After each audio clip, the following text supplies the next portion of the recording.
But first, we're going to widen the focus to what is really at stake in the grand jury's criminal investigation of Donald Trump in Georgia and Jack Smith's two federal grand jury criminal investigations of Donald Trump for possible illegal conduct involving his possession of government documents and possible crimes leading up to and on January 6th. The import of the crimes being investigated in each of those criminal investigations is that any criminal conduct found in the Georgia investigation or in Jack Smith's January 6th investigation weighs heavily on the future of democracy in America. We have, for the last 2 years, been at a tragic political crossroads in this country now that one of the two major political parties no longer believes in democracy as a basic organizing principle of that political party. 139 Republican members of the House of Representatives voted to overturn the last presidential election. They voted to overturn the will of the people, the votes of the people, including the will of the people in their own states in some cases. Each of those Republican members of the House of Representatives were elected in the same election that they voted to overthrow only for the presidential portion of the ballots cast in their states. Everything else on those same ballots, including the vote totals for each of them in their own elections, they accepted as perfectly accurate. A majority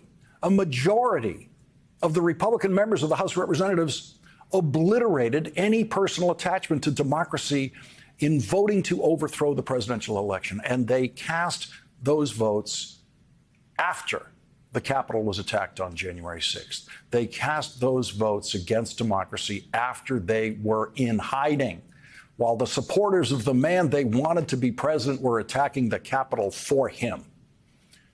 8 Republican senators also voted to overturn the presidential election. That number could go up in the House and in the Senate in the next election in 2024. And so in the next election, on election night, American democracy will once again be standing on the edge of disaster. Many Democrats will be running against many Republicans who have already voted against democracy and made it very clear that they do not believe that voters should be allowed to choose the winners of elections if the voters choose a Democrat. This was never true before. We had no reason to think that or say that before Donald Trump became president. And no one did think or say that about the Republican Party before Donald Trump became president and then tried to illegally hold on to the presidency. But here we are. And instead of talking about will the Democrats hold on to the Senate or will the Republicans hold on to the House, as we used to, the question now becomes, will the country hold on to democracy? There is no realistic way for the Democrats to hold on to the Senate if they lose Jon Tester's seat in the Senate, the Montana seat, in the next election, where the Republican candidate might be one of the House Republicans who voted against democracy. One of the most beautiful rooms in the Capitol building, just across the hall from the Senate floor, is the Mansfield room, named for Montana's Mike Mansfield, a Democrat who served in the Senate from 1953 to 1977 and was the single most admired majority leader of the United States Senate in history. Was the majority leader of the United States Senate from 1961 to 1977. He is the Senate Majority Leader who passed the Civil Rights Act. He is the Senate Majority Leader who passed the Voting Rights Act. And Mike Mansfield never had to worry about his 3 re-election campaigns in Montana, where he was as popular and as respected as he was in the United States Senate. Jon Tester now occupies Mike Mansfield's seat in the United States Senate, and his 2 re-election campaigns have each been a political miracle of sorts, a Democrat being re-elected in a state that votes overwhelmingly Republican for president now, including twice voting for Donald Trump. Democrats have been eagerly and very, very nervously awaiting Jon Tester's decision about running for a 4th term and trying to match Mike Mansfield's term of service in the United States Senate. The majority leader of the Senate has no doubt been begging Jon Tester to run for re-election because without Jon Tester, the Democrats know they really would not have any chance at all to hold on to that Senate seat in Montana. And having worked in the Senate, I can tell you that I have never been surprised by a senator announcing that he or she won't run for re-election. When you work there, not running for re-election often makes more sense than running for re-election, because no matter how it might look from the outside, the day-to-day job is not glamorous. It can start at 6 a.m. and leave you in the middle of a cluster of senators voting on the Senate floor at 2 a.m. with no rest in between.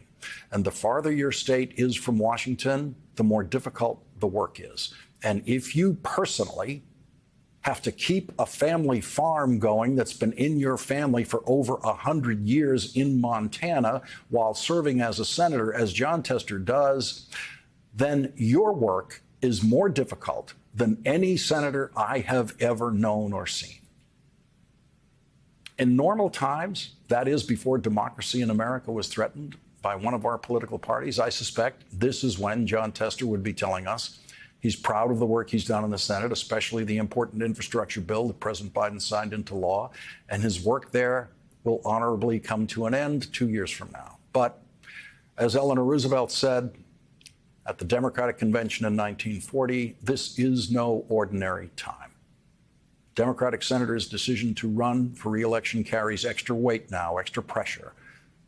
The kind of pressure President Roosevelt no doubt felt in 1940 after World War II started, and he decided it was time to break precedent and run successfully for re-election to a third term as president. Not, he said, because he wanted to. He was already planning his retirement, but because the times demanded it. Last month, when Senator Jon Tester was on this program, we had this exchange. Whenever you make up your mind about deciding to run for Senate again, we've got the time slot just sitting there waiting for you. Well, I appreciate that, Lawrence, and we'll make that decision when the time is right, whether we're going to run or not. But I want to let you know that I really appreciate that opportunity that you put forth.